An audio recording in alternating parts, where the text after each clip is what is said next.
વ્યાખ્યા: સાબરમતીના કિનારો વસેલું રળિયામણું એ અમદાવાદ શહેર. સાબરમતીનો કિનારો, શિયાળાની મસ્ત મોસમ, ઠંડો પવન લહેરાઈ રહ્યો છે અને એની સાથે સાબરમતીનું પાણી પણ હિલોળા લઈ રહ્યું છે.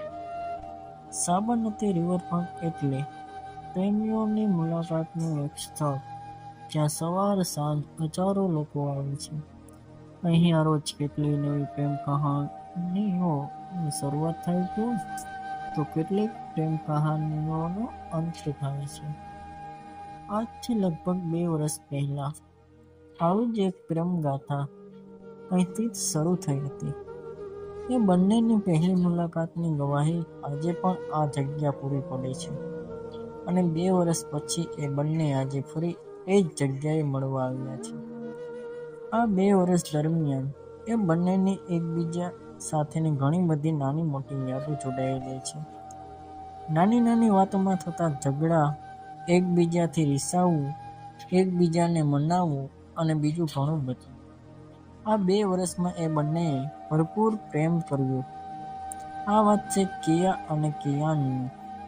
આજે પણ તેઓ બંને બેઠા હતા. કિયાની નજર હતી સાબરમતીના વહેતા પાણી તરફ, જ્યારે કિયાનનું ધ્યાન કિયા તરફ હતું. બંને ચૂપચાપ બેઠા હતા અને ધીમેથી કિયાને વાતથી શરૂઆત કરી.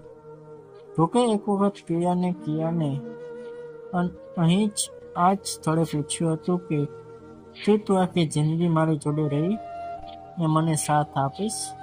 તો આજે વાતમાં કિયાએ કિયાનને પોતાના દિલનો સ્વીકારો આપતા કહી દીધું, હું તો આજે પણ તને અઢળક પ્રેમ કરું છું.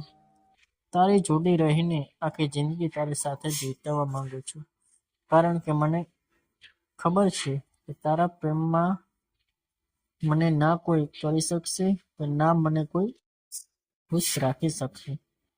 પણ મારા પરિવારની વિરોધમાં જઈને હું તારી સાથે લગ્ન નહીં કરી શકું.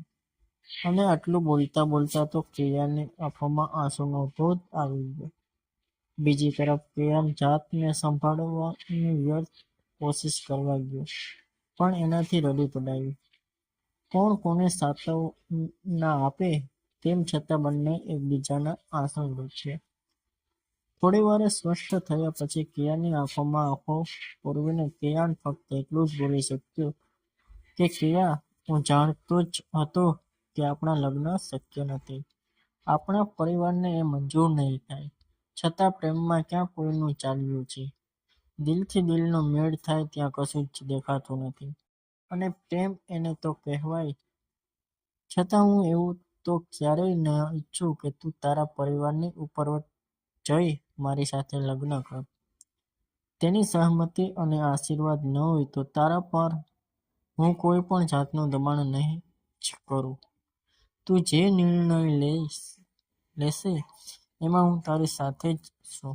અને હા, એટલું હંમેશા યાદ રાખજે કે તારી ખુશીમાં જ મારી ખુશી સમાયેલી છે.